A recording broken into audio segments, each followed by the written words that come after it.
So,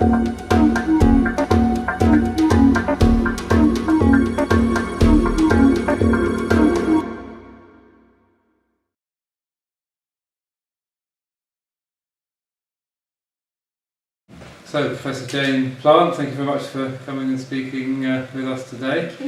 I just want to ask you a little bit about epigenetics. Yes, sure. I'm not entirely sure what it is. If you could be so kind as to enlighten us. Well, when they first, genes are strung out on chromosomes in our cells, cell nuclei. And when they first found them, they found an awful lot of what was called junk DNA. But now it's realised that that is the substance that controls gene expression. It switches genes on, makes them more intensely active, tones them down, or switches them off, or slaps a chunk of histone over them and quietens them completely. So the important thing is not the genes you have, but the gene expression in the case of quite a lot of diseases, ranging from cancer to some sort of mental illnesses. And this has revolutionised our thinking on a lot of illnesses, because it means there's a lot you can do to help yourself with your lifestyle, your diet, your exercise regime, and how you manage your stress. I'm a doctor myself, so I'm interested in the nitty-gritty of, in a sense, dietary changes. Mm-hmm. Because obviously when you change your diet, you're eating more healthily, you're bringing a much broader spectrum of vitamins and minerals to your system that we don't seem to, even to be honest, in this conference, really get down to the nitty-gritty of what it is that we need in what dosage. What's the difference between average range in society and an optimal range for these things? If you go back to the diet we evolved to eat, it's thought we had little or no saturated fats in our diet. And we had an omega-3 to omega-6 ratio of approximately 1:1. And this is important not only for our general well-being, obesity, but also the human brain is about 60% fat, dry weight. And so it needs the right balance of fats, probably the ones that it evolved to need. And it's thought now that the saturated fat level has gone through the roof from meat and cheese and things like that, but it's also thought that the omega-6 to omega-3 ratio is often far too high because we have grain-fed meat instead of grass-fed meat, and we use a lot of omega-3 oils in cooking and certainly processed and prepared foods and cakes. We also typically had a lot of trans fats, where you take polyunsaturated and make them into different fats, which give a long shelf life. So some people put this down to a big factor in heart disease, but increasingly in mental illness, which is quite interesting, because the brain wants to have the right sort of fat so that it can be flexible, let the right neurotransmitters go, etc. So increasingly people are looking at it in terms of mental health too. So it's quite interesting. And often if you go back to what was the diet we evolved to eat, it's completely different to what we're eating now. So do you advocate more flax oil, say, rather than hemp oil with a lower 3:6 ratio? I have marine algae because that's where fish get their omega-3s from. And excuse me. I like to be as vegan as possible, so marine algae is a better source of omega-3s for me than oily fish, for example. And I want marine algae, one because of the omega-3s, but also because it's got lithium and iodine and a lot of really good trace elements in it. Okay, excellent. Well, iodine, that's another favourite subject of mine. The World Health Organization iodine deficiency report states quite clearly that we're all iodine deficient, and yet it seems to be ignored. And in fact, they seem to flood our system with halogens that are like fluoride. Yeah, fluoride, chloride and bromide. When we should have far more iodine. I mean, the Chinese, even in inland China, you'll find them eating seaweed, dried seaweed. Yeah. Whereas you go to Africa, you won't see anybody doing that. And I think that's a big reason why the Chinese traditionally have done a lot better than people in Africa. I think the old Chinese diet was so good, you know, and of course it was investigated in the 1980s by Colin Campbell, Chen Junxi, and a professor from Oxford, Sir Richard Peto, and they actually documented the difference between the Chinese and the Western diet. And basically the Chinese were having far more carbohydrates, unrefined, far less fats, alcohol about the same, interestingly, protein about the same, but the Chinese were having something like, I think it was almost 95% vegetable protein, whereas the Western diet is about the same amount of animal protein. So they documented a lot about the Chinese diet. Fortunately they did, because we wouldn't be able to spot much of a difference now. No, now we wouldn't. No. But they valued iodine through the seaweed. Yep. I mean, I've worked in developing countries where they have iodine deficiency to the extent that children are born, you know, as cretins.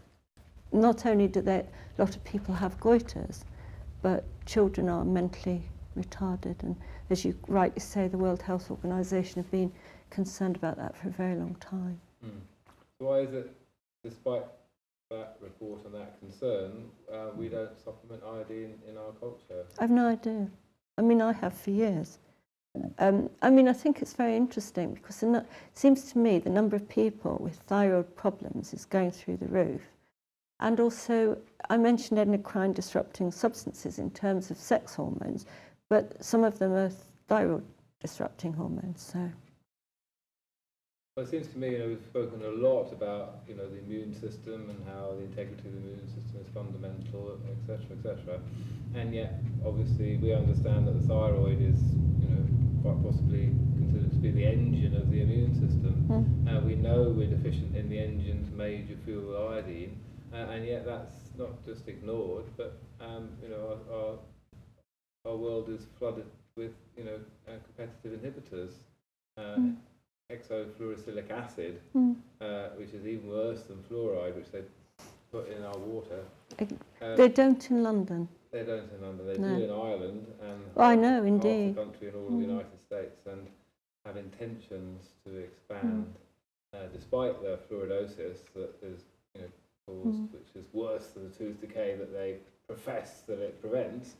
You know, we're obviously getting hydrofluorosilicic acid in our iodine receptors, which to my mind severely undermines our correct immunological. Well, fluoride is the most electronegative of the whole periodic table, so you know, so it is quite worrying because it's so active.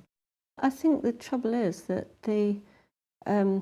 we're all drinking recycled sewage water now. Of course, we used to drink water that was spring water or river water.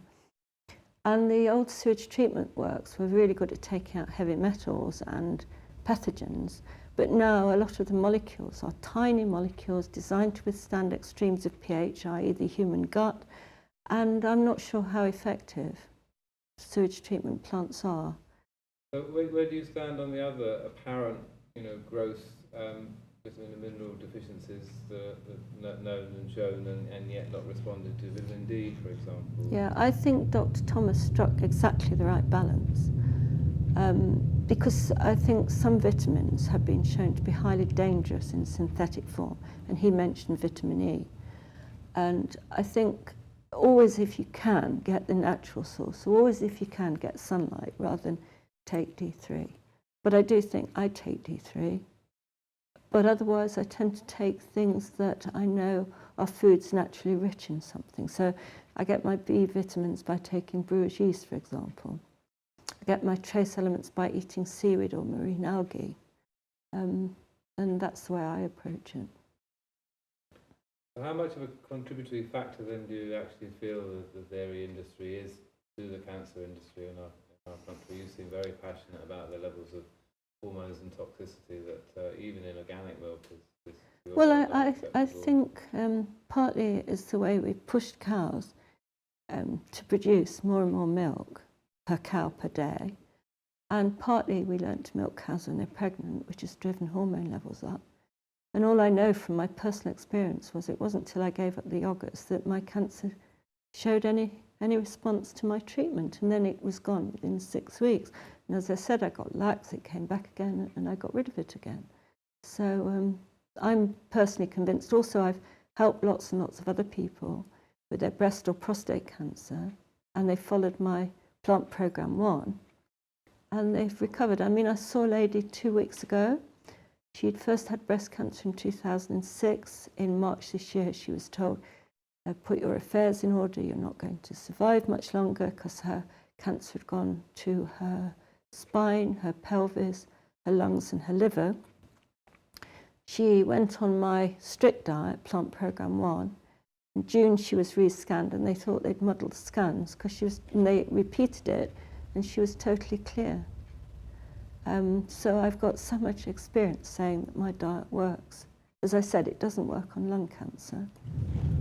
So yeah, another question. The 1939 Cancer Act says that we must not imply, infer, impute or insinuate that we are offering advice that may be in connection with the treatment of or for cancer. So tying our hands quite severely, how do you feel about the state of that act in the light of all this information? Well, I think people need to bring the latest science into it. You know, I mean, people like Dean Ornish and Colin Campbell and Dr. Esselstyn and John McDougall, they're very distinguished, experienced doctors or scientists.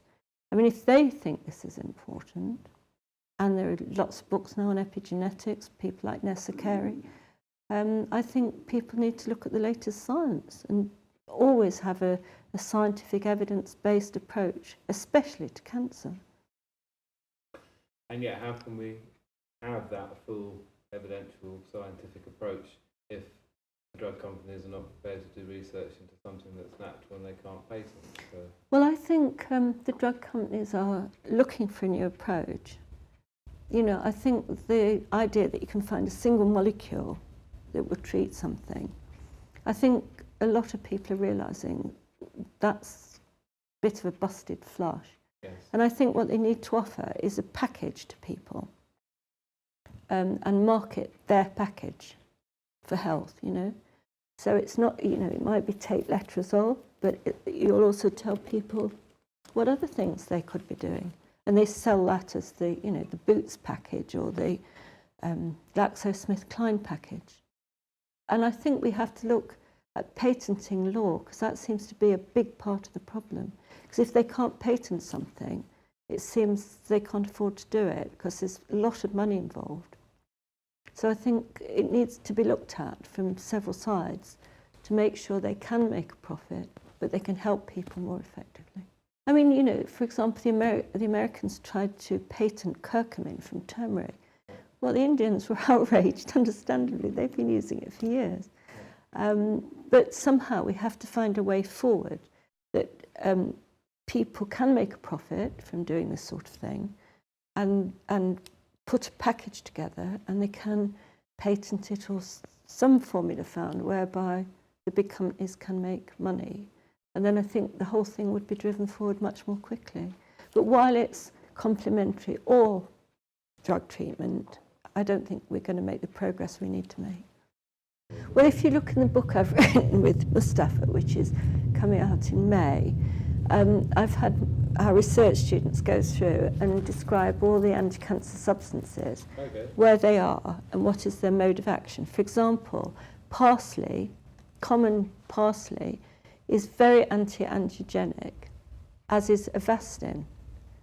And a man called Professor Lee in the States has shown parsley is powerful anti-angiogenic.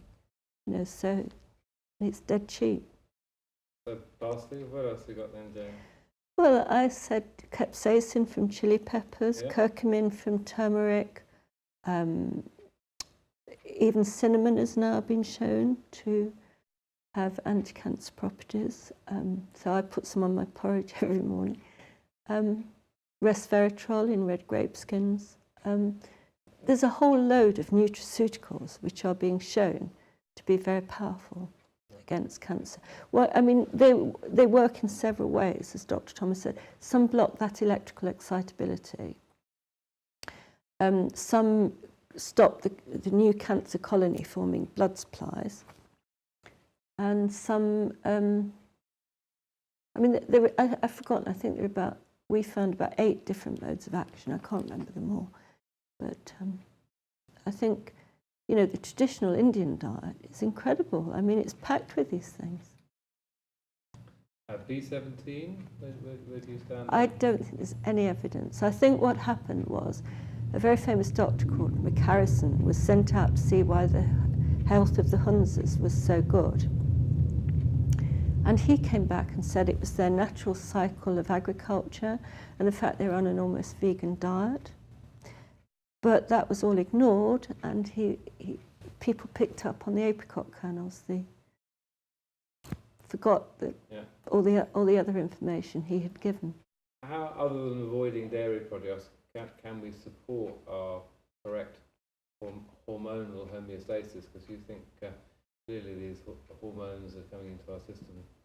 Well, I mean, I think a lot of it, it's not just avoid dairy.